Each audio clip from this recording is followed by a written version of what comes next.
आपको शायद मालूम नहीं, आपके इसी सूबे महाराष्ट्र में वक्फ की कितनी जमीन है? 1.25 लाख एकड़ जमीन है सूबे महाराष्ट्र में। 1.25 लाख एकड़ जमीन। हजरत वाला को ज्यादा पता होगा, जनाब सदर साहब को, जमीयत उलमा के, उनकी और भी जो लोग हैं जुड़े हुए उनको ज्यादा पता होगी।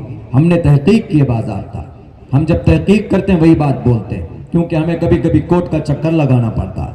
2 केस तो आपके महाराष्ट्र में मेरे चल रहे, औरंगाबाद में टीपू सुल्तान पर क्या बोले, अरे मौलाना तो टीपू सुल्तान पे बोले लाओ FIR कर दो, 2 अभी भी चल रहा है, चलने दो। इसीलिए हम तहकीक के साथ बोलते हैं। कोई भी बोले तहकीक के साथ ही बोले। इस्लाम का यही निजाम रहता है कि कोई फेक बातें नहीं कही जाती। बैरक है तो 1.25 लाख एकड़ जमीन पूरे सूबे महाराष्ट्र में, 1.25 लाख एकड़ जमीन पूरे सूबे महाराष्ट्र में। उनमें से पता है 70,000 एकड़ जमीन बेच दी गई। बेचने वाला कौन? योगी मोदी जी का कोई दोस्त नहीं, वक्फ बोर्ड के जो चेयरमैन थे, वक्फ बोर्ड का जो जिम्मेदार था, हमारे ही कलमा पढ़ने वाले, उन्होंने बेचे। कब से बेचा? 1990 से लेकर सन 2002 तक 70,000 एकड़ जमीन बेची गई सूबे महाराष्ट्र के अंदर। सूबे महाराष्ट्र के अंदर में दुनिया का नकली जन्नत क्या, एंटीलिया, 4000 स्क्वायर फुट में 21 करोड़ रुपए के अंदर उसको बेचा गया। वक्फ बोर्ड की जमीन बेचने वाला कौन? हमारे मुसलमान। आपकी सिर्फ 30,000 एकड़ जमीन पर, आपके सूबे महाराष्ट्र के अंदर 30,000 एकड़ जमीन पर कंपनी और कुछ मोबाइल टावर, कुछ दूरदर्शन के टावर लगे हुए हैं। तो उनकी आमदनी पता कितनी? 1 साल में 10 करोड़ रुपए। मेरे ख्याल से पूरे सूबे महाराष्ट्र के अंदर में जितने भी मदारिस हैं, चलते हैं, जैसे मदरसा उस्मानिया है, बनात है, और भी दीगर मदारिस जितने भी हैं, उनका टोटल बजट सालाना महाराष्ट्र के अंदर 10 करोड़ नहीं होगा। अगर ईमानदारी से काम किया जाए तो ये 30,000 एकड़ जमीन से जो इनकम है, इन पैसों से सूबे महाराष्ट्र के तो टोटल मदरसों को ताउन किया जा सकता था कि नहीं जा सकता? किया जा सकता। पैसे कहां जा रहे हैं जी? कुछ पता नहीं। एक भी हॉस्पिटल है? नहीं है। एक भी कॉलेज है? नहीं है। एक भी ट्रेनिंग कॉलेज, एक भी मेडिकल कॉलेज, एक भी इंस्टीट्यूशंस, एक भी नीट की बच्चों की तैयारी के लिए कोई कोचिंग सेंटर, और एक भी UPSC की तैयारी के लिए कोई इंस्टीट्यूशन के लिए, उसके लिए इंस्टीट्यूट या कोई कोचिंग सेंटर है नहीं। कहां जाता पैसा? पेट में जाता।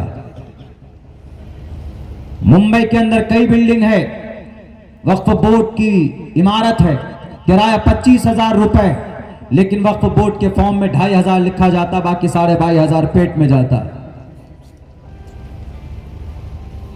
कितना बड़ा घोटाला। अब जब इन्होंने देखा, कुछ लोगों ने, जो देश के करता धरता है, जो देश के लीडर, उन्होंने कहा कि अरे ये तो मजे ले रहे कौम के नाम पर, इसीलिए चलो क्यों नहीं बहती हुई गंगा में हम भी हाथ धो ले। तब जाकर इन्होंने कोई कानून लाया, संशोधन लाया, ताकि हमारे हाथ में बागडोर आ जाए। अब हम चिल्ला रहे हैं, अब हमारे लोग परेशान हो रहे हैं कि अरे भाई अब बचाओ। ज़हरल फसाद फिल बर्रि वल बहरि बिमा कसबत ऐदिन नास, हमारे आमाल बद की वजह से फसाद बर्पा होता। कितनी जमीनें हैं जनाब? तकरीबन पूरे भारत के अंदर 4.5 लाख एकड़ जमीन ऐसी है वक्फ बोर्ड की, वक्फ की प्रॉपर्टी जो रजिस्टर्ड है। 9.5 लाख एकड़ जमीन है पूरे भारत के अंदर। कहां कहां है पता भी नहीं। अगर इसका सही इस्तेमाल होता, सर जोड़कर बैठकर, अगर हमारे दानिश्वर जो पहले थे चेयरमैन बने बैठे थे, अगर वो कौम की भलाई के लिए वक्फ बोर्ड को दूसरे नाम दे सकते हैं बैतुल माल, क्या इन वक्फ बोर्ड की आमदनी से भारत के अंदर मदारिस नहीं चलाए जा सकते थे? इमामों की तनख्वाह देने के लिए हम चंदा करते।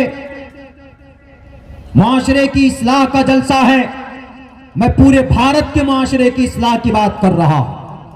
हमारे अइम्मा को तनख्वाह देने के लिए चंदा किया जाता, मदरसा चलाने के लिए उलमा के आज भी पसीने बहते हैं, हाथ में रसीद होती है।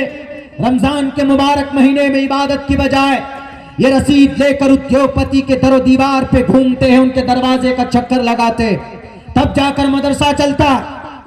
क्यों जनाब?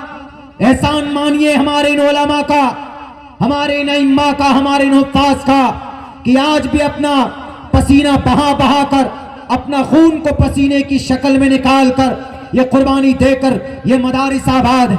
अगर ये मदारिस ना हो तो इस कौम को गुमराह होने से कोई माए का लाल नहीं रोक सकता। अगर आप अपने मदरसों को बंद कर दें, हमारे उलमा भी चले जाएं तिजारत करने, हमारे उलमा चले जाएं काश्तकारी में, उलमा चले जाएं दुनिया के और फील्ड में, छोड़ देंगे अगर ये इमामत, छोड़ देंगे अगर ये मदारिस में बच्चों को हाफिज बनाना, आलिम दीन बनाना।